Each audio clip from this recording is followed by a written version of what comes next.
What's up, guys? Welcome back to another podcast session.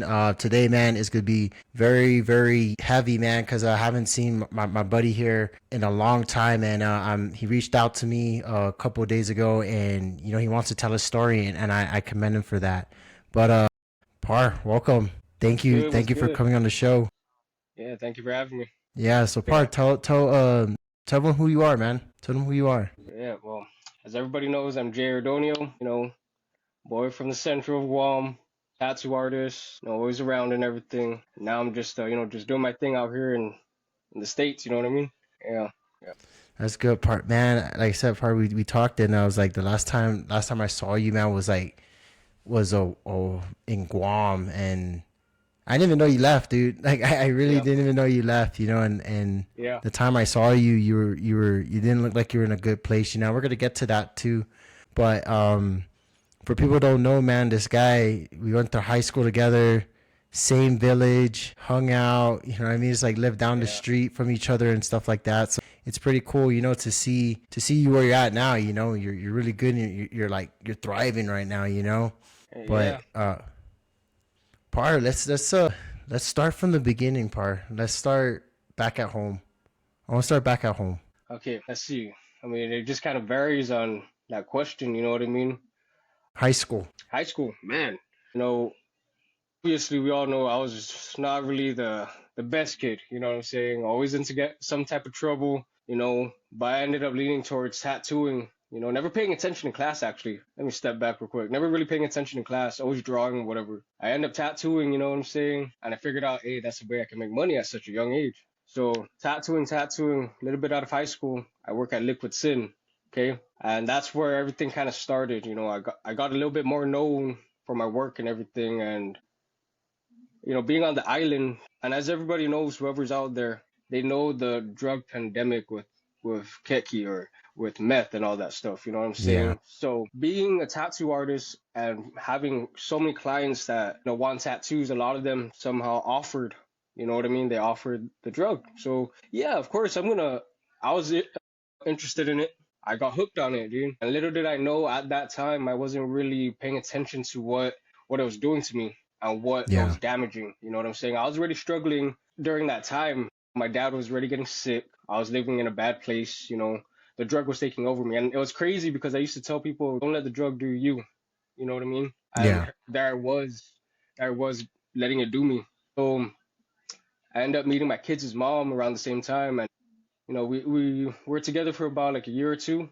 We ended up moving out to Arizona, and that's where I was like, okay, I'm gonna do it big here. This is the Yeah. land of opportunities. Nah, bro, I ended up crashing that, dude. You know what I mean? I met a few locals Damn. and everything. Yeah, I met a few locals and everything. Got real acquainted with them. Everybody became family and whatnot. But you know, this kind of during this time at such a young age, I was only like 20 or 19 or 20. Being at such a young age and only having your girl's side of the family, your in-laws and whatnot, Yeah. as a backup for whatever. You don't, as a man, bro, as a young kid at that age, you have too much pride, you know what I mean, to kind of rely on them. I didn't want any of that. So I Yeah, used, no, we have our pride in us, especially when we have kids and a girl to yeah, take care of, dude. Yeah. yeah, for reals, man. So, that really did get in the way, dude. So I met some locals, met some folks from Arizona that, had the drugs and whatnot. I was using using the freaking, my skills of tattooing to, as a leverage to make some more money. Because at the same time, probably about a year or two living in Arizona, I'm expecting my first kid. So I'm racing time, you know what I'm saying? I don't have anybody to call for any financial support, and I have too much pride to ask my in-laws for that. You know what I'm saying? Yeah. So yeah, I end up, I get into the game like that, dude. I just kind of pushed away my talent, my true talent being a tattoo artist at that time. I threw that all away for the drugs, man. When I saw how much it was over here, comparing it to the prices back home, I ended up telling myself like, oh, I can make a shitload of money, and that's where my biggest problem started to creep in.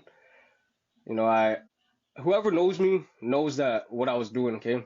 And fast forward, dude, I got so caught up and just comfortable in that lifestyle, bro, that I didn't see what I was doing, how I was tearing my family apart, after making so much money and then having a house, having whatever we needed, you know what I'm saying? Just throwing it all away for a drug that I thought I had 100% control over, you know what I All right, let's mean? go. Par when you were before that, like when you were at the Liquid Sin, like what was the experience like when that was first presented to you? Because we were young, you know what I mean. Yeah, I mean, we've been around it our whole lives. Like yeah, when I see someone with a crack pipe, I'm just like, yeah, whatever. Like yeah, you know, because yeah. I seen it, you know, so many times. But like, how was it part of that? Like your first time, like when you knew that like you indulged in this and like it, like how did that like did it bring you closer to people you think that you wouldn't have been close to? Yeah, yeah. So, my first experience of it is like I felt like the man, I wanted to talk and just socialize more, you know what I mean? And having non-genuine conversations with people. It was Dang. just because I wanted to just make money, you know what I mean?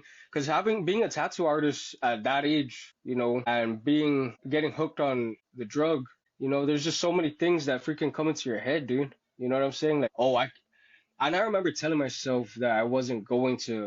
I was like, no, I'm not gonna get into this. Yeah, I'll just try it every now and then. You know what I mean? I'd rather smoke weed. You know what I mean? That's what I used to tell myself. But yeah, I guess it created a different personality other than who I truly am. You know what I mean? And I never noticed that until when I look back at a lot like my past nowadays, dude. When I look back at it, man, I just like think to myself like, damn, who was that guy? Seriously, I just don't know. No, pardon. That's big, bro. Like I feel you on that. And you know what I mean? Like I said, when I saw you, dude, like I didn't recognize you, dude. I was like, yo. Yeah, You know what I mean? I was like, and then I didn't see you for a while. I didn't see you at all. And then I started to see your posting, and I was like, oh, this guy probably left, you know, like yeah, left Guam. So I was just yeah, like, okay, this guy, he left Guam. Okay, cool. You know, and then you vanish. And then yeah, I was just like, hey, this guy vanished in the end of, like, where did he go? Where did you go? yeah. Because I'll pass by. Was that your mom's house? Yeah, and Tsunami? I'll Yeah, pass by. Yeah, I'll pass by. yeah, And usually you're outside or you're raking the yard or doing something, you know. yeah, yeah, But I just never saw you, and I was like, dang, this guy must have like just left. So I was like, oh dang, he's gone. But yeah, man. was that point in time, bro? Was that like a lesson learned that you look back on now? Yeah, it definitely is a lesson learned, bro. I always tell myself I'm not gonna pick up on that drug no more. I just even tell myself like, that's not who I was. You know what I mean? The drugs really, really screwed me up, man. I had so Yeah, much potential at a young age, dude. And like I'm gonna keep saying it, dude. I kind of just washed it all away. You know what I mean? yeah. And like, yeah, and that's really one of the many reasons why I left the island at first, bro. You know what I mean? Yeah, it's a really sad and like fucked up part on my end, you know. But here I am now trying to just do best. I'm 2 years going on 3 years sober now, you Nice, know. bro. Congrats, dude. Yeah. Yeah, appreciate that. That's good, man. So once you got hooked, so how when you got hooked, part because you know when people get hooked, right? They just get into this mindset of like always for the next fix, always for the next fix, Yeah. right? Yeah. How did you get out of that mindset of always to the next fix and then move like wanting to move to Arizona? Well, okay, so I was hooked and everything, and I wasn't realizing what I was losing already there just yet. I was seeing it, but then I just told myself, like, dude, there's really nothing here for me. I can't find a job. I'm not tattooing as much. And if I do tattoo, I'm using that money towards to get my fix. You know what I mean? And it's crazy because, I'm not trying to brag of that I was like a freaking a functional user or anything, Yeah. but I don't know, man. How'd you get out of that cycle to like be like I gotta go move to the States, like I gotta move away from here? Were you downing? Were you like downing, and then you're like then your girl said No, put a perspective in your mind like you gotta go. yeah, no, dude, I was just really just seeing the reality of everything was just crashing, bro. Like, how they say what goes around comes around. I guess, being on the drug, bro, you do a lot of bad things. You know what I'm saying?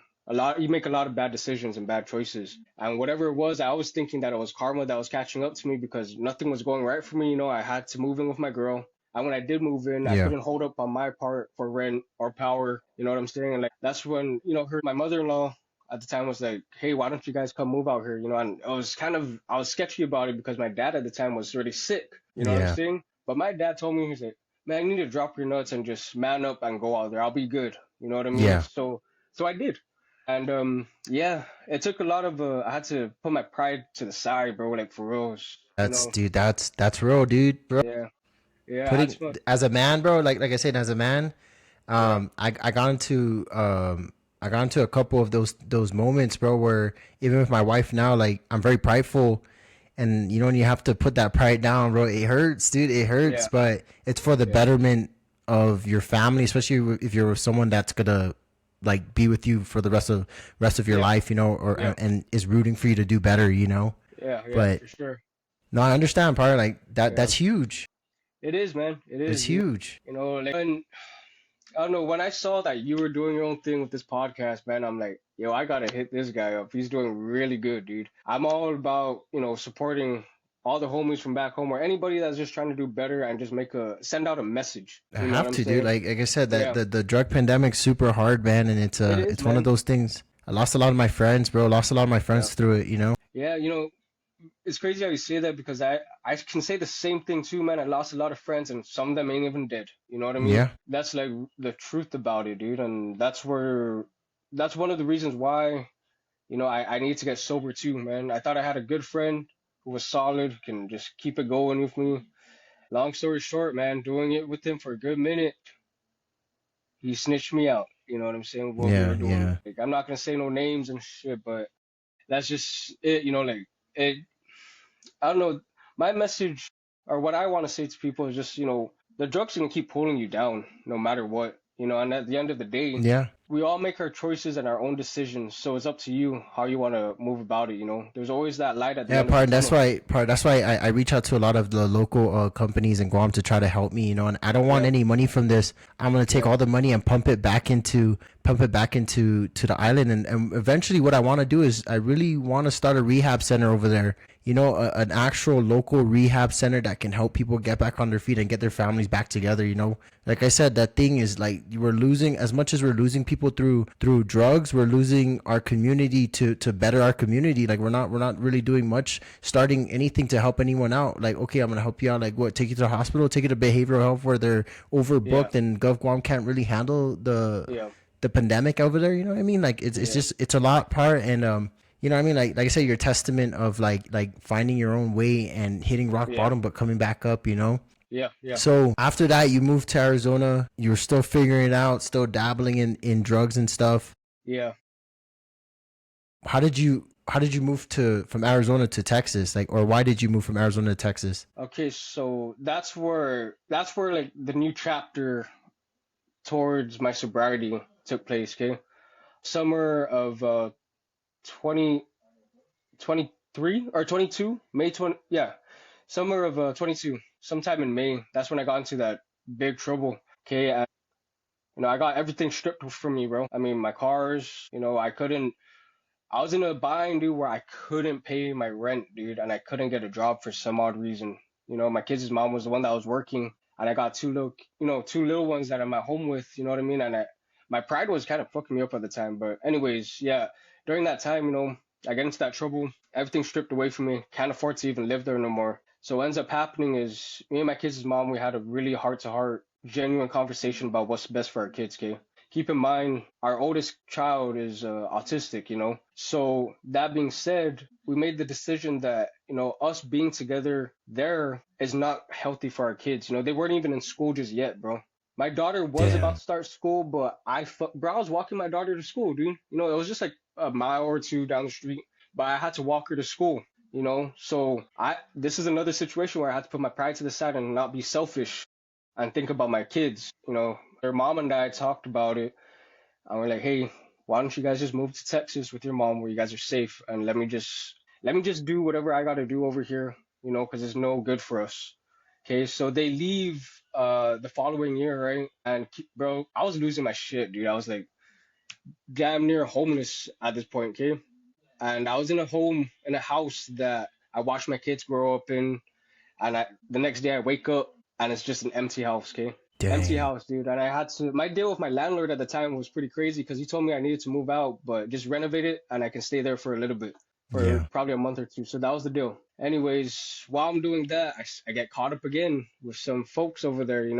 My landlord finds out, calls the cops on me, kicks me out. But the craziest part about that, dude, is that my landlord, while he knew that my kids and their mom were here in Texas, okay, already for like the past 3 months, he knew that. So what he ended up doing is when he kicked me out, he ended up buying me a Greyhound ticket from Arizona Wow. to Texas. Yeah, dude, that was a huge blessing. Dude, that right there is huge, bro. Like he literally said, I need to get this guy help, Yeah, he you knew it, know. dude, and he knew it, bro. And I was just too stubborn to admit it. But I end up I come over here, I take the Greyhound all the way here to Texas. It was like a 2 day drive. Okay. I get here, but I come here with no money. Okay. I come here with no money, just a bag full of clothes, my buzzer to cut my hair, and some shoes. And yeah, that's pretty much it. Okay. I end up getting a hotel room. My kids' mom brings my kids to come see me. Because keep in mind, at the time, too, I wasn't allowed to go to that house to see them. I just wasn't allowed around there. So I'm like, all right, cool. They come to see me and stuff. They leave and I need to get out of the hotel. My day was up. I had to check out. I'm calling everybody, bro. Calling everybody from Arizona. Everybody I knew. I'm like, yo, can you just help me out? Get a ticket back to Arizona. No one wanted to answer, and no one was able to help me. And I'm still strung out, bro. I'm still strung out. So I'm like vulnerable. And I'm just telling myself, like, yeah, I think I need to do something about this right now. So I get on my phone, okay, and I just search up rehabs. I find all these different rehabs or whatever, and I end up contacting my health insurance provider or advisor. He sends me a link, okay, to all these different rehabs that are close by my location. Bro, tell me why the first one that I clicked on was literally 3 minutes across the street from me, dude. Yeah, yeah, dude. So, Talk about a blessing, bro. yeah, man. Truly, truthfully, bro. It was just, I mean, I can pull up those text messages and show anybody. It was literally 3 to 5 minutes away, walking distance away from me, So dude. part you put yourself in rehab. Yeah, I walked in. That's Yeah, I walked huge, in. bro. Yeah, I walked into rehab, dude. And it was the best thing for not just myself, but for my kids. You know what I Let's mean? talk about that part. How was Oh man, it was the best thing for me, dude. I mean, it was a little different. It wasn't what I was expecting, of them get like detoxing me or whatnot. It was kind of like a free will type of deal. They gave me a 3 day grace period, right? So I'm coming down off some shit, dude. They gave me a 3 day grace period, and you know, at the time, bro, I didn't think I was gonna be able to make it. I tried to leave, okay? Second or third day, I tried to leave, bro. Tried to you're leave, saying? man. I don't know if I can do this. Yeah, no, I don't know if I can do this, bro. I tried to leave, okay, but I end up staying. And what's crazy is that this rehab, they have like a work program, okay? So they send me off to work, and bro, I'm like still coming down off the shit, and like this is at a sawmill, dude. So they're chopping big ass logs of wood. I'm like, what the fuck am I doing here, man? I can't do this, dude. But I start working for like about an hour or two, and I'm pushing myself hard, bro. And I tell myself, I'm like, damn, I can do this sober. Let me give this another day. So I do that, and I'm like, okay, I can continue to do this. So I'm like, okay, maybe this rehab program isn't so bad. So I Yeah, start I start paying attention to what's going on. I'm realizing that I'm doing okay being sober. I'm waking up early. I'm having an okay sleep schedule. I'm not groggy. Time goes on and everything. I end up becoming like one of the residential leaders for the nice. program. Yeah, dude. So I'm leading all these bunch of men, bro. I'm just like, okay, I guess, I really came here selfishly to better myself, but these guys are seeing me in a way that I don't. You know what I mean? Yeah, A lot of the guys reached out to me like, hey, man, Jay, what do you think about this or that? I'm going through this, and I'll just give them my honest opinion about it. And it helped out a lot, bro. It helped them a lot. So seeing that during rehab and everything, I'm just like, man, I can do life sober as fuck. I yeah. can do it. I can do it, dude. So fast forward, and it's crazy because I didn't have one single visitor, bro, while I was in rehab, man. Wow. Like the holidays are coming up, and I'm seeing everybody like, everybody's making phone calls, dude. On Sundays, everybody gets to make a phone call. Everybody's calling or whatnot, but I'm not. You know what I mean? I'm trying to at this time. I'm trying to keep my head in the right space for myself and continue to tell myself that my kids are in a safe place. I don't need to worry about them. You know what I mean? They're good. Agree. Yeah. So I had to really tell myself that, or really teach myself how to do that. And I think it was around this time of that year in 2023. Yeah, it was 2023, right before Thanksgiving. Not a single phone call or anything. my kids and their mom show up just randomly, dude. And like that right there was just like one of the deal breakers. I'm just like, okay, my kids are happy to see me. I want to see them again. You know what I mean? Yeah. So let me just continue this program. I ended up finishing and getting out probably like 6 or 7 months in. And at this point, I'm at a halfway house now, bro. Complete strangers. I still have to pay rent. I'm working already. Don't have a car. And it's probably like around Christmas time already. I contact my kids' mom, like, hey, do you think I can see the kids? And this is another prideful moment, bro, where she's like, hey, if you're not, I'm all for you seeing the kids, but if you're not in the right space to consistently see them, I don't think this is such a good idea just to see them just for Christmas. So I was like, all right, cool. No, I respect it. That's where I knew I need to be consistent with good habits. You know Yeah. what I mean? Yeah. Which she's not wrong. She wants to, Yeah. Yeah. build. She wants you part of their life, like fully, not Yeah. like A toes half-ass, in the bro. water. Yeah. Yeah, yeah, exactly. I mean, yeah, now I have them full time now, bro. You know what I mean? And that's good. Yeah. Yeah, I have them full time with me. So how was that halfway home? What did you like? What was your day to day like on the halfway home? And so at that during that time in the halfway house, man, it was kind of like rehab. We kind of had our own free will. It was okay, dude. It was some of the guys that were there were just waiting just to get by. You know what I mean? And I'm just trying to push to, you know, I'm pushing for better opportunities for myself. And while I was in this halfway house, this is where I got the job for the oil field. Okay, one of my roommates there. This is and we all work at the sawmill at the same time. But one of my roommates, he comes pounding on my door. He was like, "Hey, bro, so I got this gig. All right, out in the oil field, this and that. But you're gonna have to take the position as the derrick hand." I'm like, bro, this is four What's a o'clock in the morning. derrick hand? Yeah, I'm like, what the fuck's a derrick hand, bro? I'm wiping the mugu out of my eye. I'm like, yo, slow down. What's going on? And they're like, yeah, so we got a gig in the oil field, but we need a derrick hand. They're only gonna hire us if we have a derrick hand. I'm just like, how much does it pay? When they told me, I was like, yeah, sign me up. Fast forward, bro, I end up getting the job, dude. You know what I mean? I end up getting the job. I move out of Yeah, the because halfway at the house. oil rigs, yeah, probably the oil rigs, they don't care if you have a background. They like Oh, work ethic, like hard work. They yeah, just want hard workers that yeah, show up yeah, on time. You have to yeah, show up on yeah, time. for sure, dude. Yeah, man, that's how I ended up getting the job. I remember my boy that burning, dude. He was like, yeah, bro, I was watching all these YouTube videos, bro, and there's this big ass thing that comes your way, dude, like 4,500 miles per hour. I'm like, what are you talking about, bro? And I end up like, we end up going to the yard where I work at, and I see the rig and everything, and I'm meeting the freaking foreman, and he was like, yeah, you're gonna be tied up there, which is about 65 feet up in the air, right? And bro, I'm just like, damn, dude, this is what I'm really doing, I mean, it pays good, dude, but I'm like, it was pretty sketchy when I first went up there, But when I first went up there, and I'm just like, whoa, dude, this is what I'm doing. But I was like, man, I done more stupid shit for money, But it's dude. I can crazy do part. this. You can whatever you do now. You can go to any oil rig now, bro. They'll hire you. Yeah, yeah. I have 2 years under my belt now, and now I'm an operator. So being an operator is cool and all, dude. But for me, my biggest deal in this field of work, dude, is making sure that my guys that are under my watch, dude, are safe. You know what I mean? Like I always make Yeah, sure of that, dude, because that job is dangerous, bro. It's dangerous, dude. yeah, You man. know? You ever watch a Landman? Oh yeah, I always Yeah, watch that, dude. Yeah, yeah, man. yeah, Like, yeah. but yeah, Crazy part stuff, dude. so you get the job at the oil rig, and then from there you excel. You start as a can man. Then you get into you got into an operator right after that. Yeah. So where are you at now? Like where you at now in your life? Well, right now, dude, it's just and life in general, bro. Well, sorry, back up. How did you integrate yourself back into your girl's life and your kids' life? How did you do that? Baby steps, bro. You know what I mean? Like really baby steps. There was okay, like between her and I, there was just we were together for going on like 12 years before we split apart, okay? So that part kind of hindered us making the connection to co-parent.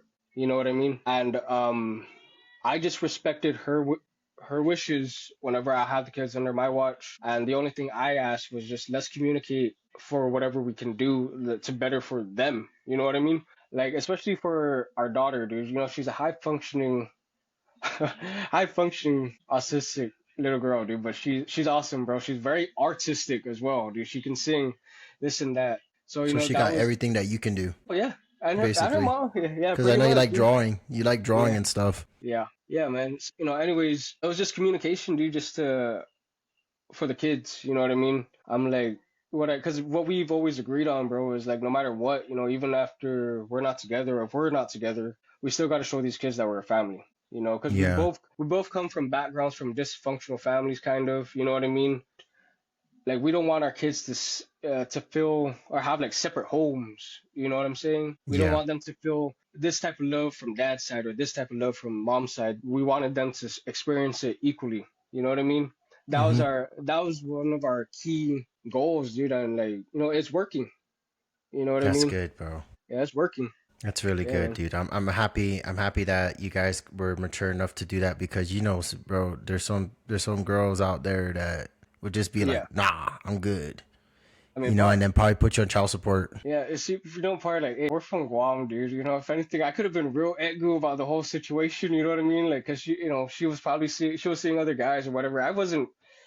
That wasn't I your had, priority. That yeah, wasn't your that priority. Your wasn't my priority part. was to get better, Yeah, to heal yeah, yourself, heal uh, heal yourself within, and that's yeah, huge, par. I'm gonna tell you this now. That is freaking huge because usually people that you could have got fixated on her, and then you would have went down the hole when you went to Texas, and you're like, what, this is ain't working. I'm gonna go back to the yeah, drugs. yeah. No, I could have, bro. And like, I guess one of the things too that really helped us out, what really got us to start communicating more too, aside from us trying to just co-parent, was one night.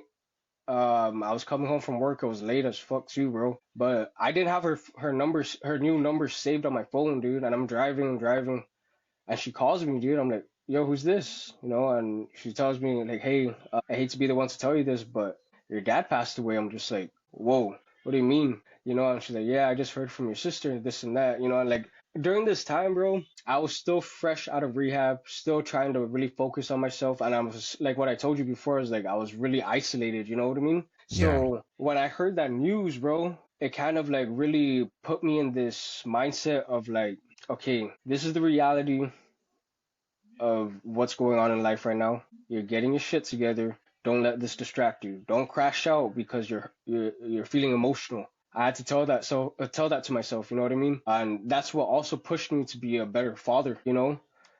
And like all of these emotions that were going on during this time, bro, is just like a reminder that I don't need a drug to cope with what I'm feeling. You know what I mean? I mean, yes, I would drink a beer every now and then, but I don't need any of that to cope with whatever I'm going through. I tell myself like I can face whatever comes my way. You know what I mean? And yeah. then I just, and another thing too, bro, is like I got close to God during my sobriety, so I always pray for guidance and how to lead my family. You know what I'm saying? That's awesome. Yeah, That's awesome. My wife and I, we go to church a lot. Ever since I dabbled way more into the Bible and yeah, being the head of the household and yeah, my wife guiding me through the Bible, through my life. I'll tell you, part my life changed. You know what I mean? Like yeah, things are yeah, coming my way all the time, yeah, and yeah, I'm blessed. I'm always blessed with a lot of things. yeah. Yes, sir. Yeah, brother, actually, I have my Bible with me right now, bro. I That's have it right awesome, here. dude. Yeah, That's I have my awesome. And Bible.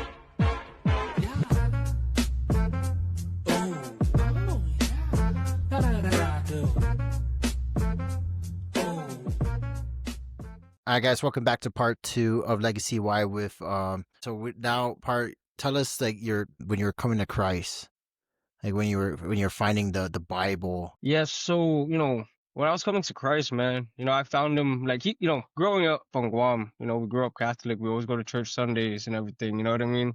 That was one of our things. Okay. I knew he was there before in the past, but I never had that intimate and close relationship as I do now. And the only reason why I say this is because, during the first steps of my sobriety, man, finding the help for myself and then not having anybody around me, immediate family or whatnot, I come to realize that he's the only one that was there. You know what I mean? Okay. You're good. You're good. Yeah, he was the only one that was there. Like I started seeing like, okay, so the rehab I went to was a Christian-based program.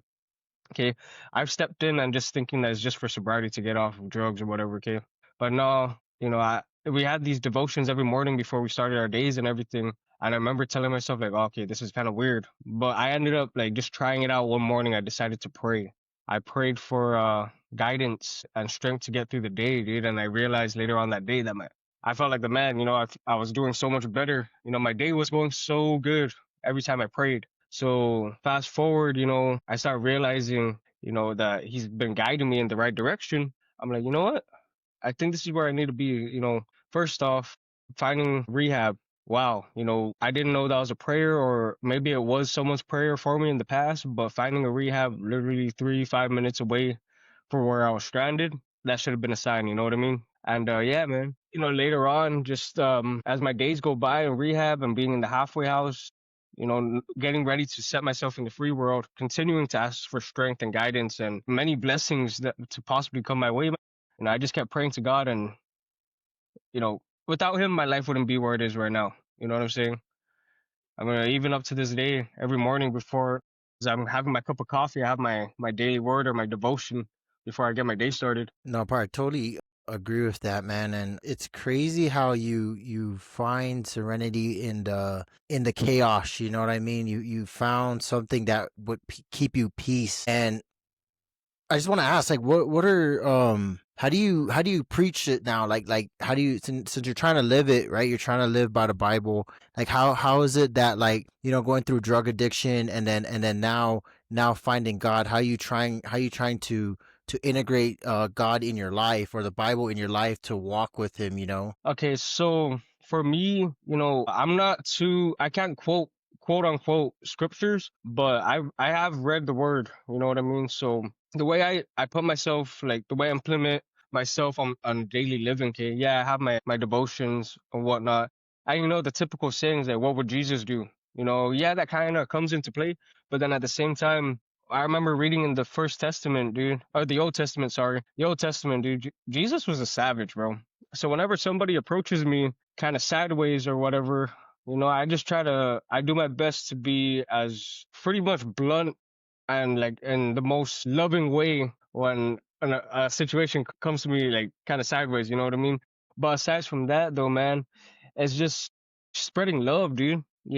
Everybody has bad days, you know what I'm saying? And sometimes this person next to you made it, even if they're a non believer or what, sometimes, they react off emotions or in the flesh. No, dude, I totally agree with you on that. And as me, I'm still trying to work on being a good husband, being a good father. Like, I'm still working on that up to this day. Like, I'm not gonna stand here and lie and be like, oh, Yeah. I'm this perfect person. Yeah. But Yeah. I do have times where I do slip back into my old Yeah. habits. And Yeah. and trying to find my way back into that groove of, like, hey, no, I can't act like that. You know what I mean? Yeah. Like Yeah. what Yeah. would Jesus do? I can't act like Yeah. that anymore. Yeah. And I see where you're coming from, because that's hard. But with you, part your own is really like your story's like really mind blowing, because like you said, you had no family here. You had no job, Yeah. and all you had was like a place that put a roof over your head, and you're just Yeah. trying to figure it out with these random people, and you're just like, Yeah. did you ever have like that moment of like, man, where's all my friends? Like, where's all my friends? Where's all my Yeah, man. Okay, so that's another thing that helped me of like what made me realize that God is real in my books is because, even when I'm like confused and I don't know what to do and like, especially during that time, you know, I believe that he created and we're not in certain positions by accident, you know what I'm saying? We weren't there by accident at all. Every step that we take or whatever we're doing, dude, it was supposed to happen in God's faith, you know. But during when I was questioning where are all my friends and everything, bro, it's just like I know they're there, but maybe this is just not the time for me to even be interacting with them. This is really the time for me to focus on myself. Even when I did reach out to whoever, this is really the time for me to actually just focus on myself, like really lock in, like everybody says, yeah, you need to lock in and just get your shit together, whatever. I'm just like, a lot of when I hear that phrase nowadays, bro, like I'm thinking when they say that is material things, dude. But truthfully, when I tell myself that I locked in, is like I dialed into myself spiritually and just like figured out where I needed to be in the right mindset or how to put myself in that right mindset to physically and emotionally just carry on in the future. You know what I mean? Like nowadays, man, I mean, like I said, I don't go a single day without having, even before my feet hit the ground, bro. As soon as I open my eyes, dude, and I know I'm awake, I just, hey, thank you, God, for waking me up to another day. You know what I mean? So For real. like do you ever see where like your old friends are at and then like they're still on drugs and stuff? Does that like help you motivate you to like get them a talk like, hey bro, if I can do it, like you should try to Yeah, like man. do you have that hard conversation with them? And Well, I haven't quite yet, like what I've told you before, dude, is like, so within the past few years, I've been just trying, ever since I got sober, I've been trying to just gather myself together and whatnot. And I'm just starting to really branch out and put myself back out there, bro. So that's why I'm saying, like, shout out to Legacy Y for giving me this opportunity, bro, because I was in a nutshell, dude. Like, I'm doing my own thing. I'm out in the oil field, but I'm not reaching out to not necessarily old friends or whatever. I haven't really been socializing with our people. You know what I mean? So, I was talking to my kid's mom and everything, and she knows our history and my history actually. She even agreed, like, hey, maybe you should get on this podcast and actually, like, if all the boys back home, maybe it'll send a message. You know what I mean? So, no, I totally agree, man. And I appreciate you sharing your story with me, man. And like I said, from drug addiction to finding Jesus, and now losing your family, now gaining back your family, you know what I mean? yeah, That's a strong story, man. And people back home do need to hear your story because half our friends are on drugs, you know what I mean? Half of our friends yeah, yeah, are stuck in their cage. They've caged yeah, themselves yeah, and they, you know what I mean? And if they maybe if one of them just hears what's going on with you and how you conquered your addiction, you know what I mean? Like that's motivating, and sometimes some people just need to hear it from the horse's mouth, like hey, you know what I mean? Like some people need to hear from someone that's a recovering drug addict that's making it now, and yeah, there's no excuse, you know what I mean? You lost everything, yeah, gained it back, and now yes, now sir. you're thriving and doing more. So, Yeah, how was the home? Like we didn't really get touched on the your rehab house. Like I want to talk about the halfway house because we talked about the rehab, but when you were in the halfway house, and I want to talk about leading towards getting your job and moving away. How did you move out of that halfway house? man. Okay, so that right there, man. Getting out of the house. Okay, living in the halfway house was kind of like rehab, but you had more of a free will. You know what I mean? You could do whatever you want. You pay your rent or whatever. But at the time too, I still didn't have a car, so I was kind of bumming off rides off my roommate. Okay, and luckily we're all working at the same place. Yeah. And it just in that time, I was just trying to save money, save money, save money, save money, and then eventually I can get a place, and like keep in mind where I'm living at that halfway house, dude. It was like an hour away from where I was working at. Yeah, dude, actually like an hour and a half, bro. Yeah, That's like waking up early in the morning and having to leave at a certain time or you'll be late. yeah, yeah, Dang. and yeah, for reals. Yeah, that was part of the sacrifice, bro. But living in that halfway house, man, it was decent. You know what I mean? Like I said, free will. Whenever the what is she program director, whatever she was considered, whatever she would have like functions or whatever, she'll call us up. Come up and join them for dinner or whatnot. Yeah. Or if there's certain things around the property that needed to be done, like the bush cut or lawnmower, yeah, stuff like yeah, Yeah, yeah. you guys just all pitched in and chipped in and Yeah. helped out, right? Yes, Wherever sir. you Yes, can. sir. Yes, And that's sir. cool, man. So how was the transition like in the house leading towards getting out? How was that transition? That one was just like, okay. I remember telling myself, like, within these past, like, 7 months of being in a rehab and being in a halfway house, if I was really paying attention, I should have been working on structure. I should have been working on structure, and I did. I had the structure and foundation blueprint in the back of my head of what I can do when I get out into the free world. But obviously, as soon as okay, when I get out into the free world and I get my own house, I have a few checks saved up and everything. Have my own house and whatnot, but I kind of get my gut there with the money that I have. I almost end up crashing whatever I saved. You know what I'm saying? Like, so that's where God kind of comes back in to this whole conversation, is because, like, I remember asking him to protect my finances, dude. Protect me from whatever. that is huge, bro. Because you just speaking of that, like I was just having that. I was driving to work one morning, and it was I think it was yesterday morning. I was driving to work, and I literally prayed to God, and I was like, Lord, like protect my finances. You know what I mean? Make Yeah. my finances right because we have bigger I have bigger plans, and you have bigger plans for me, and Yeah. I need that discipline with my money. You know, and Yeah. it's crazy Yeah. you mentioned that because I was just literally like, I drive an hour and some change to Yeah. work, and Yeah. brother, let me tell you, bro. Like yesterday, I was just like, I looked at my bank account and I was like, okay, I'm good. All my bills are paid for the whole Yeah. month. Yeah. But you know, as we know what's going on, the government shutdown, right? So I don't Yeah. know. Yeah. I'm not promised a check on the 15th. So I'm just like, I don't want to stress about it. I'm just gonna be Yeah. like, Yeah. hey, I'm gonna leave it up to you, and Yeah. do as you please. And it's funny that you mentioned that, bro. And it's I mean, crazy. It's nuts. one thing that I've noticed too, bro, is the older that we get, we find peace in finding God, dude. We remember growing up, our parents were always, praying, or our grandparents or something, or and I remember just never taking it. I always took it lightly as a kid. And now that I'm older and I have my own thing going on, I understand like where they're coming from, why they turn to him. You know what I'm saying? So it's peaceful, bro. It's peaceful. But yeah, man, that's one thing I want to share is okay, so that's really a part of my growth, and not just in sobriety, but just in life and becoming, I guess you can call becoming a man. And then I guess just with work, bro, just having me wake up at 4 o'clock in the morning, bro, is asking a lot, dude.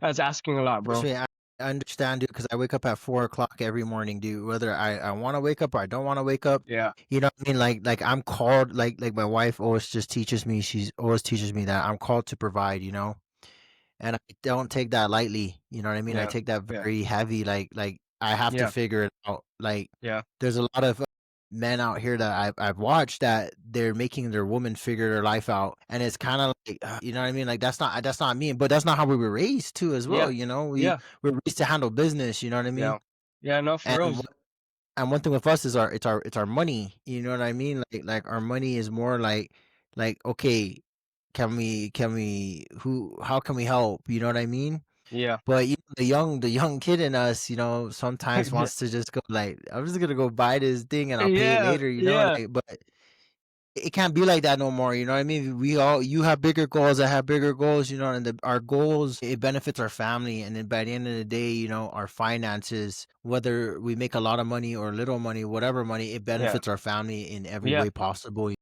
yeah, for sure, man, for And it's sure. just hard, part. It's just really hard to think that like we were just once the kids in the block just terrorizing the neighborhood, and Yeah, now we're sitting here, with kids, and you have a good job, man. I have a good job. We're yeah, blessed, we're blessed, yes, but sir. hasn't always been like this, and this is why, you telling your story about the ugly, Yeah, it's very pertinent that people hear this, like yeah, you're not just gonna come to the States and make yeah, six figures, you know what I mean? And yeah, I had my boy out here, Bobby. I just had dinner with him, and good kid, young kid. yeah, I just connected with him. He'd been in Denver for a while, and now I just connected with him. He listens to the podcast, by the way, and we started connecting on social media. Man, it felt so good to know that someone's actually listening, and they're not getting mahalang anymore to be at home yeah, because they're hearing the problems now. And he reached out to me. He said, "Par," he's like, "Par, you're doing great things. I just listened to the last episode with Jay, and man, I feel good that I'm out here and I'm actually yeah, doing this. Even though I feel I want to go home, I'm doing this. I'm like, yeah, man, like that. Thank yeah. you for listening. And that's the type of feedback I've been getting part from this podcast. So that's why like your story part is powerful. That's why you're to be the first one to ever do a 2-part. So you and Marcus are gonna be a 2-part show. Oh, dude, that's good, bro. That feels, And I yeah, need that, I mean, you guys, I can't just sit down one time and get everything out. yeah. But anyways, let's get back to it. I want to talk about now your job. I want to talk about where you're at in your job now. And I want to know like how does everything now that you learned from that home, from the halfway home to your family, and how does your job play a role in your life now? Well, my job, okay. The key word for this right here, bro, is consistency. Okay, to begin with it. With my job, as one thing that I've learned is as long as I can, not just for my job, but for everything that we've been touching base on, as long as I'm very consistent with everything. everything will be all right, dude. Especially when it comes down to the job. I mean, it just varies on where you want to factor it down to. You know what I mean? Because the job is it varies. But like 4 o'clock in the morning, I get there at 5:30. Okay, sometimes my days don't end till 10:30, bro. Crazy, dude. It's like kind of like military. You know what I mean? But I'm not even in the military. Yeah, dude, that You is, know what dude. I'm saying? That's like rough hours. That's the same hours I get to work around like five, about 5:30, 5:15, depending on the gate at the traffic at the gate, and then I just decompress and try to like gather myself before I get into work. Yeah, see, so like, for me, man, it's like as soon okay, my day starts early. I don't get to see my kids, their mom takes them to school and everything. But as soon as I get home, if I do get home early, my kids are excited to see me, so that's definitely a plus. But as soon as I do get home, yeah, like what you said, I try to decompress, but then I just kind of get straight to it, dude. I kind of do whatever I need to do around the house. But Part aside, do you not like go? What's your outlet? Like, what's your outlet like before you get home? Like do you have like an outlet? Like, do you go to the gym or? well, see, I'm actually fixing to start, bro. I just found a gym, dude, that's just like 25 minutes away from me, dude. Because where I live, bro, it's out in the sticks, dude. I'm out in the country, bro. Like where all the Hey, pastors are at, dude. that's Everything's good, like man. Mind it's your own peaceful. business. Yeah, you Yeah. know. But yeah, I just found a gym. It's called Gravity Jiu-Jitsu, man. It's about 25 minutes away from here. I'm gonna check it out this coming weekend. I called the guy up and Shoot, everything. hey, like I said, Parker, send me your address. I'll send you a gi, bro. And if you're gonna start jujitsu, I'll support it, and I can I'll send you a gi out your way. Yeah, hell yeah. Yeah. But yeah, So so with my outlets, whatever, I mean, not much, bro. Like I said, I live out in the country. The only stop that I make, bro, which is the only most convenient store, is going to be the Dollar General, dude.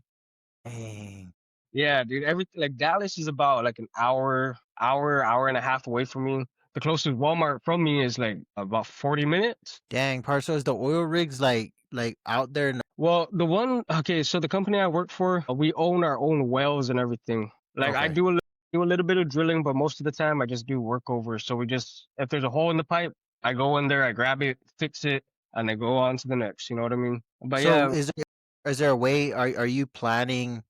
Are you planning to move to a bigger company with the skills you got now? honestly, part like so this is where I've been like my own prayer time comes into play, bro. Because I've been struggling on that, dude. Like I've been about 2 years in to the oil field, right? I've gone up the ladder pretty quick. I mean, yeah, I literally climbed up the ladder and now I'm Yeah. down running the rig and everything. But Running your own crew, yeah, basically. yeah, and like I love it. It's a fun job. It's dangerous. A lot of growth that I've learned or that I've gained over the time. But that's not the career path that I don't I don't think I belong in that career path, bro. As good as it seems and everything, but I believe I'm supposed to go back to tattooing, dude, because tattooing's been on my mind, bro, And nonstop. that's crazy, part. And I think I need a. Are you connected with Jay? Yeah, That's what I'm yeah. saying, part. Like, if you could connect with Jay, bro, that guy built a network out here, bro. Like, he built a Oh yeah, network in the community, yeah. Yeah, and I know, bro. he can probably get you back into community, bro. Like when you're ready. I'm sure, dude. Because back in the day, bro, when we used to tattoo out of Liquid Sin, me, him, Alex, Big J, Gil, Yeah. Jimmy was kind of that's my boy, dude. Shout out to Jay. You know what I mean? Saltwater tattoos, but like he was definitely there, bro. Like I remember Yeah. I used to tattoo him, and I'm like, hey, Par, go find me some clients. You know what I mean? Help me. And dude, that guy would find me a bunch of clients. You know what I'm saying? He has that very good personality, like He a does. public relation personality to make Yeah. friends, you know. Yeah, yeah, But social butterfly. Parv, that's your calling, man. Like slowly integrate yourself back and then take a chance on yourself, bro.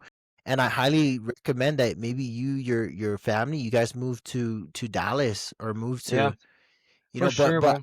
I think you should definitely reach out to Jay and have him integrate you back into the scene, you know? Yeah, for sure. I spoke to him a few days ago, actually, dude, and I was telling him, I kind of touched base with him, like, because the last time I spoke to him was like probably like 2, 3 years ago, right? And I was telling him what's going on and everything, and like where I'm at in life, and he was like, "Hey, bro, that's good, dude. Let's go get it." You know what I mean? So I'm definitely that's definitely gonna be in the plans, bro, in the near future. Like right now, I guess I can use this as a stepping stone, the oil field as a stepping stone. You know what I mean? Because Or have the oil field literally pay and fund your way to coming back, getting all your equipment back again, and yeah, and actually going back to practicing yeah, and doing what you need to do. Just basically like go like dust off the rust off you. yeah, yeah, And for go sure. back slowly. And Yeah, I'm pretty sure at the oil rig part, I'm pretty sure there's your buddies will probably be like, hey, you want let me practice. yeah, Like let me go yeah, back and tattoo you. yeah, And you know what I mean? I know they'll appreciate that too because they're gonna be like, "Oh yeah, sure, shoot, I need to finish this tattoo or I need this done," and you'll be like, "Okay, yeah. just take the small jobs first." Yeah, for sure. I mean, I've done a few tattoos, so since I've been in the field, I got me a kit and everything, and then one of my boys, I did a few pieces on him, but he works with me too, but I don't know, man. I haven't really put myself out there like that, I'm still rubbing off all that rust, getting all Which that I ring agree rust with off. you, Bart. Like I said, I agree with you. Just take it slow, like take it Yeah, slow and self integrate. But then have a plan, create like this timeline that you like. Hey, after 2026 in December, I'm done with the oil rigs. I'm gonna go back to tattooing. yeah, But then then you start finding shops, you start getting acquaintances during those times, and then I don't know how your other half feels about it, but like, what I mean, like just tell her like, hey, it's gonna be rough for a little few months yeah. while I'm transitioning. Yeah. So speak like okay, so you're asking about my job. We're talking Yeah, about future plans, transitions and everything. It's pacing yourself in life is yeah, another thing. It's really pacing. And that's what I've been doing is just pacing myself. So, I 100% agree with you about, making those decisions and then getting with my other half about, what we're gonna do.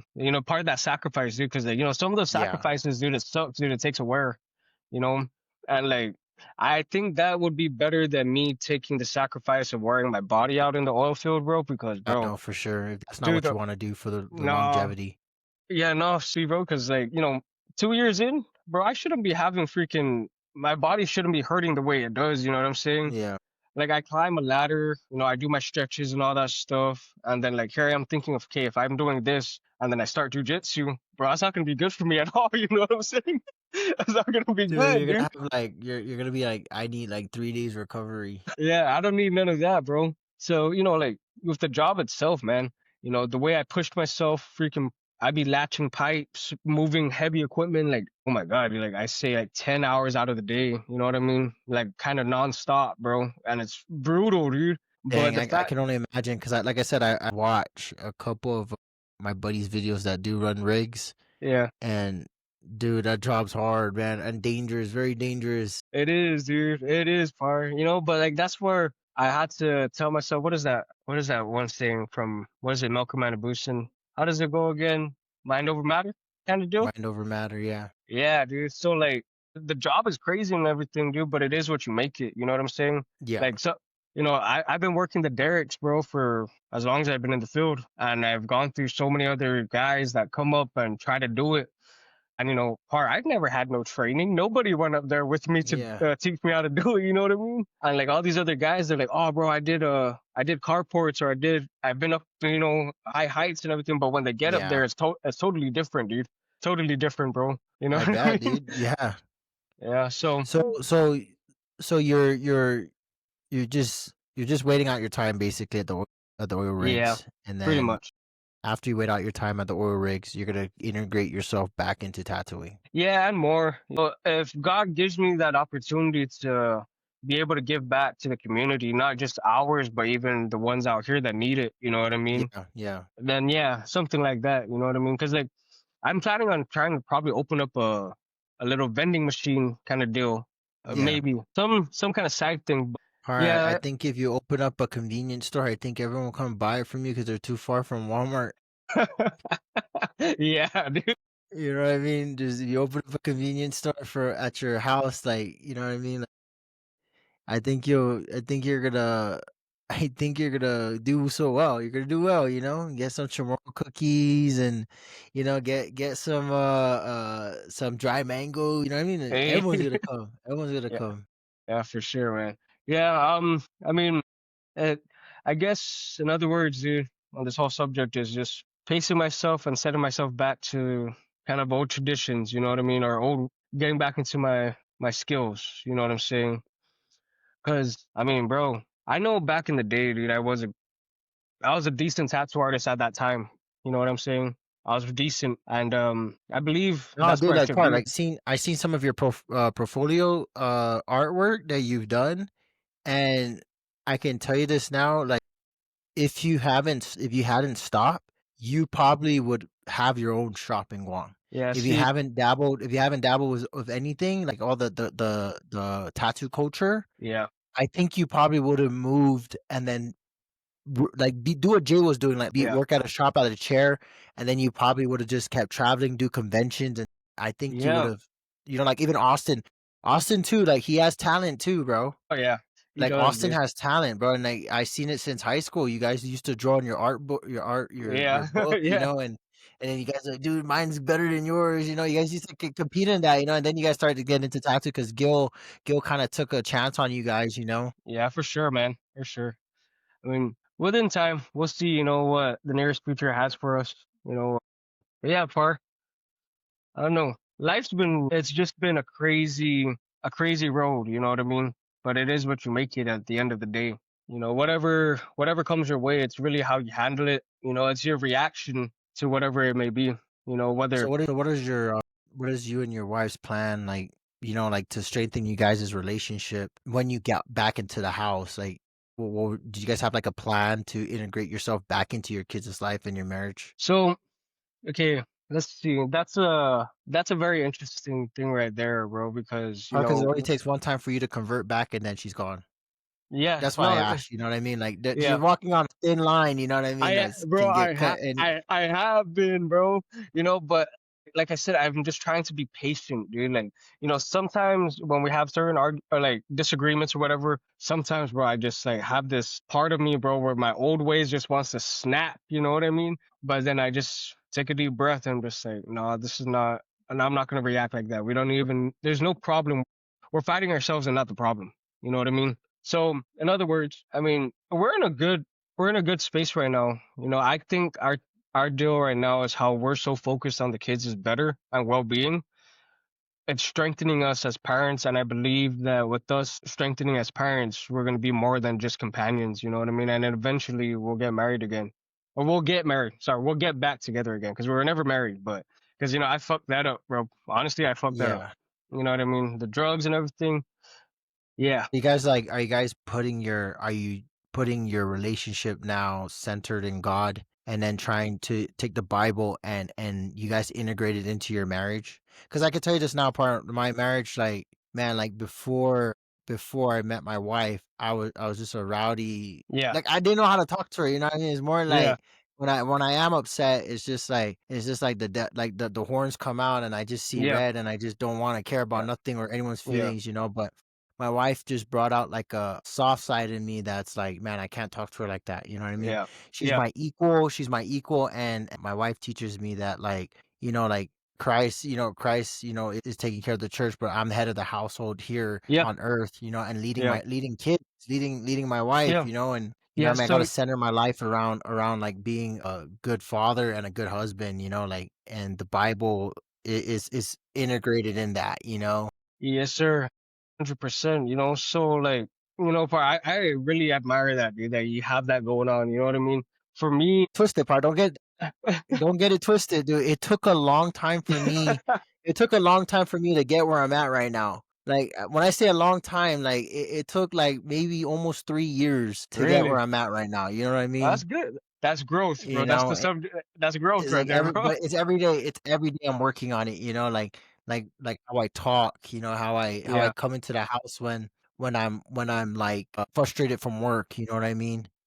And the reason why I ask you that question, Par, is because um if you and your wife are putting God center, I think you guys would be fine. Like it'll be your relationship will be a lot easier. And I found yeah, peace in that too. My yeah, relationship is like more peaceful. I don't worry yeah. about So, anything. with her and I'm a God-fearing man. She knew that I turned to Christ and everything, and I'm slowly leading her to him, dude. I mean, I brought her to church quite a few times already now. She's starting to, every time we do go, she receives the message out of the sermon. You know what I mean? But she's getting there, dude. And I do have a lot of faith that one day we'll put that Bible right in front of us. You know what I mean? Because like I said too, it's like I always ask God to just help me lead my family, not just my family, but my wife, my kids. You know what I'm saying? So yeah, eventually, man, that's just another subject, dude, that I'm just pacing myself towards. You know what I mean? There's so many factors in life in general where like, yeah, I'm living comfortable, I'm pretty peaceful, dude. There's still all these other factors that I have to work on to strengthen. You know what I mean? And like whenever all of those are in its rightful positions, dude, then I can say that I succeeded in life. You know what I'm saying? From my No, job, 100%, man. my job career, my kids' well being, my marriage, my home. You know what I mean? Yeah. I mean, but then that's all within God's time. You know what I'm saying? And I can't deviate from it, you know. I just have to live day by day and just go by his word and go by his love, you know? No, I totally agree on that, man, and I'm happy that you look at it that way. That you're not gonna force God into her life. You're just gonna kind of make her like find it on her own, which is good, because no one face it part, no one likes to get forced on something, Yeah, exactly. Like, I just been listening to a lot of other podcasts, and the one thing that they have in common, bro, like all these high level operators, and all these people that are like like they're not famous, they're just like they're government workers, but they're just high government, like everything they say, it's like I find myself in Christ. I'm a Christian. I'm a Christian. I'm a Christian. And part like it makes me believe that we live in the end of times now. We live in scary, Yeah, troubling times, bro. yeah, Like yeah, everything that's happening from the Bible is like actually happening right now, playing out. The only thing we can do is control what we can control. And find God in anything we do. It's crazy part, like I said, like you finding God in chaos is crazy. Like it's not crazy. It's beautiful. It's a beautiful thing that you did, and I'm so happy that you come this far, you know what I mean, in your life and where you're going, especially like kids need their father, face it, kids need their father, and yeah. You, women you that know, think that women that think that they can just raise men like my mom did it. I mean, my mom's a single parent, what I mean, but there was a lot of stones unanswered, or you know yeah, what I mean? Like yeah, there's a lot of things that I wanted to know of my biological father, like why I am the way I am, you know what I mean? Because yeah, there's a 50% like my mom, okay, I got the traits from my mom, but then there's also another side of my father, and yeah, I wanted to know that, you know what I mean? And a lot of questions, you know what I mean? But being raised in the jujitsu community kind of like filled that voyage, yeah, because I had a yeah, lot of like male figures to look up to. yeah, Um it's crazy part, like they say you're there for your kids now, and that I see the importance of having a father, a present father than an yeah, absent father, and yeah, it sucks when you have an absent father, or a father that's just like wonky doo doo and yeah. probably somewhere else, but it's crazy. You're a walking testament, bro. And I want you to know that, bro. Like you're a Appreciate you, walking bro. testament, bro. Like when you talk to people and you say like I've been through hell and back, like you've been through hell, lost everything, but got it right back. Yeah, man. And I you're mean, you're thriving on it. yeah, for sure, bro. Appreciate you, bro. Yeah, man. Like I said, not a lot of like, if anything, bro, let's put it this way. Because of this platform, the world and our island will hear this message and my testimony from what I've been through, what drugs can do, and where you can go when you get away from it. You know what I mean? Like seriously, bro. Like, yeah, you're definitely the first one that I opened up to out of And all the boys and everything. I really appreciate that, bro. Like that, dude, this means a lot. This is why, like when we were messaging back and forth, and you're like, oh, brother, I can't make it like this, or have visitors coming over, or my Yeah, schedule this, like it's okay. Like we're gonna do this right. We're gonna get your message yeah, across. We're gonna make sure that we sit down for the second half, and we're gonna make sure that your story's told. Because like I said, Guam is going through a drug pandemic right now, yeah, and the drug pandemic is consuming our people, and it frustrates me, brother. It just literally frustrates me that there's no outlet out there that is telling the truth about our people.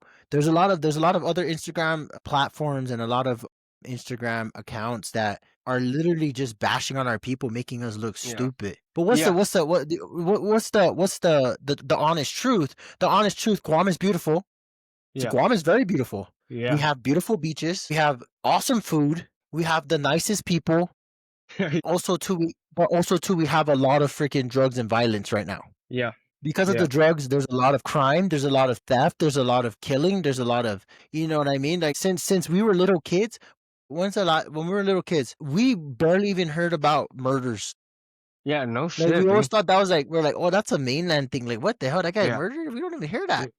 But as we got older and we left, and then drugs start to fill into Guam. Now we're hearing so and so got murdered, so and so got shot, so and so got this and that. Like, Yeah. dude, that's not our people, though. You know what I mean? It's not, That's not bro. our people. Exactly, dude. It's not. Exactly. It's not, bro.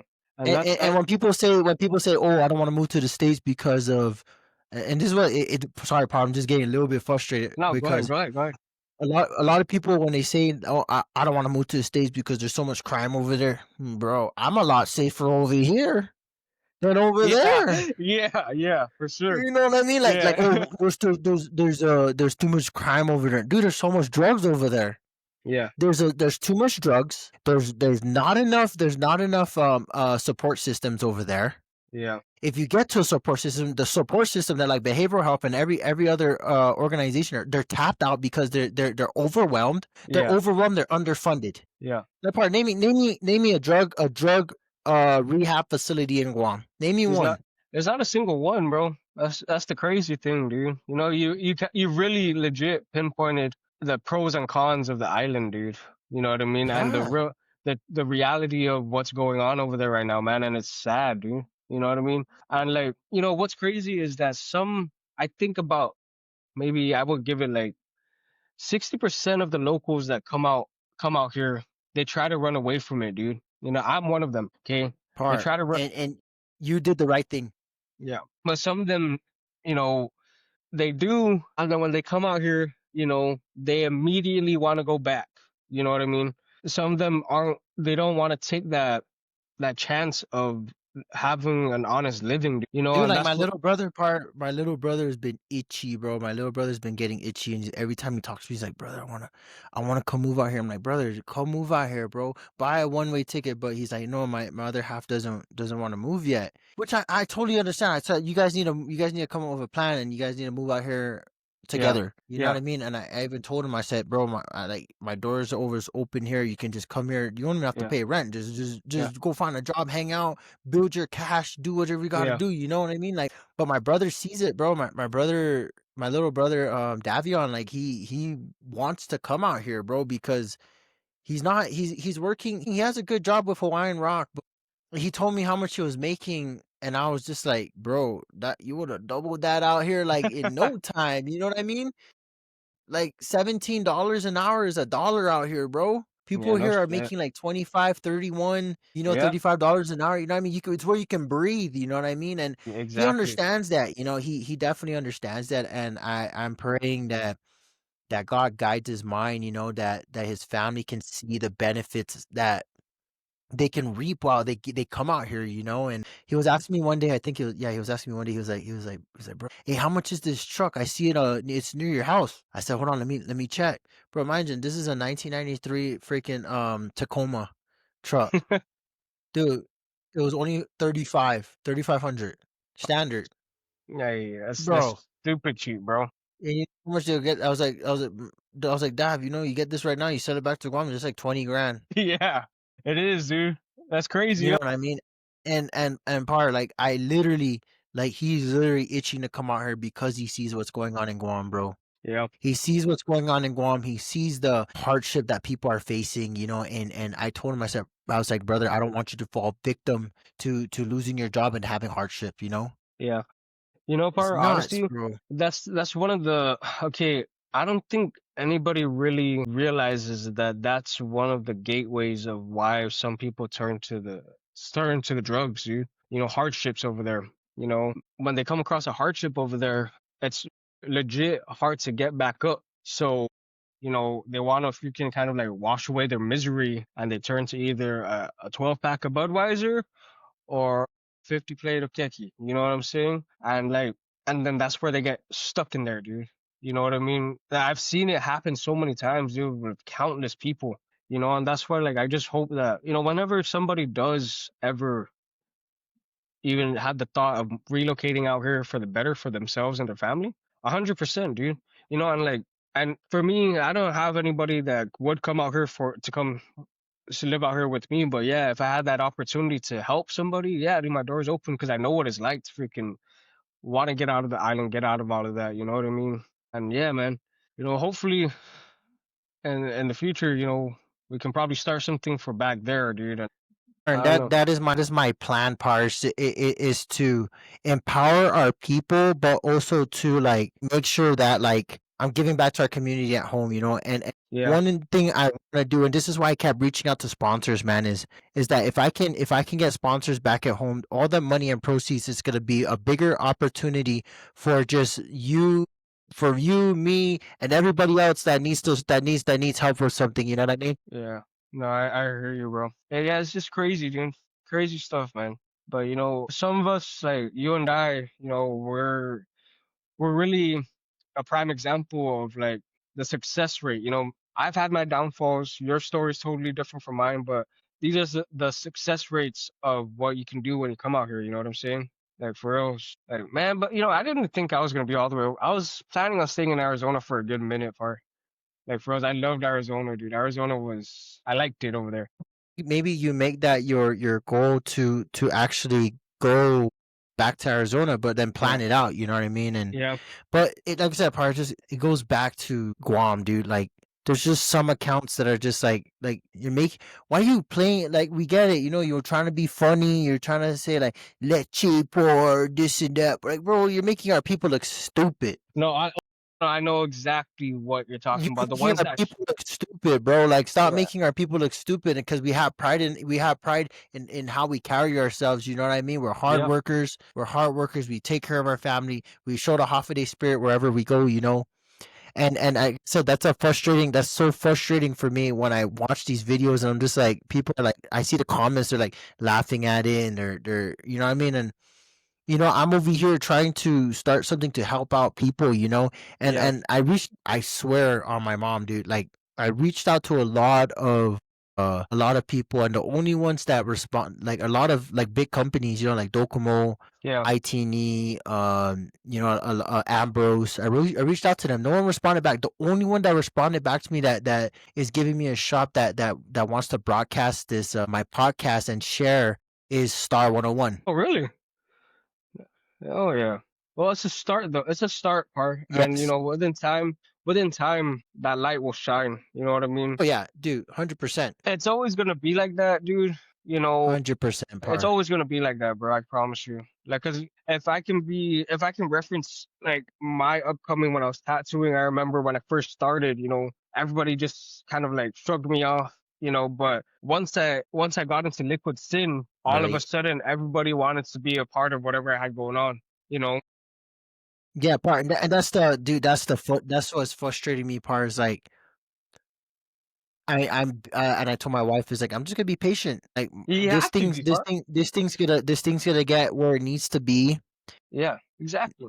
You know what I mean? Telling your story, telling other people's story on this platform, and it's going to empower our people. Want to empower our people to be like, you know what? Let's make a mini Guam in Yeah, the hey, United States. You know what I par. mean?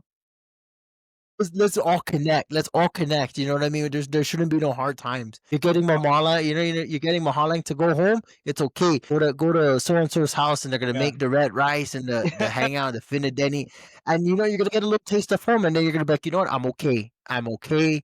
I can do this.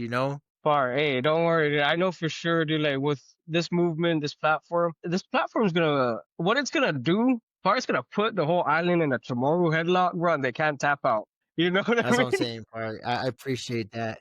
They ain't gonna tap out because we're not just talking about daily struggles and yes, we're talking about what we individually go through, but it's not just one. It's Yeah. all. Yeah. You know what I'm saying? So, like I said, bro, it's really you just okay. How long you've had this platform going? Not that long, huh? No, dude. Just like last month. See, par. Yeah. pace yourself. You know what I mean? Pace Yeah, yourself. no, no, 100% part. It's just it frustrates me because before this launched, Yeah. I'm talking 3 months before it launched, I Hmm. reached out to some people for sponsorship. Yeah. This is before it launched because I had already drafted up a nice like movement. This is what I'm doing. This is how I'm trying to help the community. Yeah. Yeah. You know what I mean? And I thought nothing of it. I thought nothing of it. And then now that I'm getting feedback through like the stories that are being told, I'm getting more feedback and buy-in. I'm more fired and motivated to Yeah. do it. You know Oh what I yeah. mean? Like Yeah. Kyle Moffness, right? Yeah. Yeah. You see, Yeah. just a sneak peek. Stop. Kyle Moffness is coming on. You know what I mean? Yeah. Like Oh yeah. I'm getting all these people with inspirational stories that struggled, bro. Like I mean, it may not be drug addiction. It may not be drug addiction. It may not be finance hardship. It can be But it's any type of definitely struggle. people. Anybody that moved from the island to want to better themselves, their stories are not being told. Well, your story is gonna only be told when you do something great, and then you're on Yeah. a KUM Yeah. segment on. Thank you for your service. Like Yeah. Yeah. It can't always be no, like no, that, like bro. no, like that's not cool. Like let's talk about someone overcome. Do you see someone? Name me one person that was on KUAM that said, "Homeboy beat drug addiction." No, dude, they never put anything out like that, dude. They never put You see out what I the raw mean? truth. Yeah. The thing about the media, bro, especially on Guam, is they try to keep the image of Guam is good and everything. You know what I'm saying? It's yeah, of course, like what we've listed out, the pros and cons. But the media, our media, never puts out the support system of trying to decompress the bad that happens there. It's nothing but just mugshots of what they did, on KUAM news. It's just that. It's never about like, oh, so and so started off a nonprofit organization to help those in need, or even okay. So one thing that I remember seeing is like the struggles of the homeless people over there. You know what I mean? Yeah, Like but it's bad.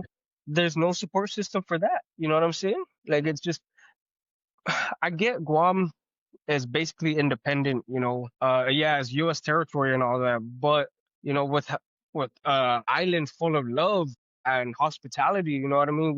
We can do better for our people, especially the ones that are stuck there. You know what I'm saying? But I mean, it just our whole culture, bro, is taking a turn in a way that we don't recognize it from our upcoming.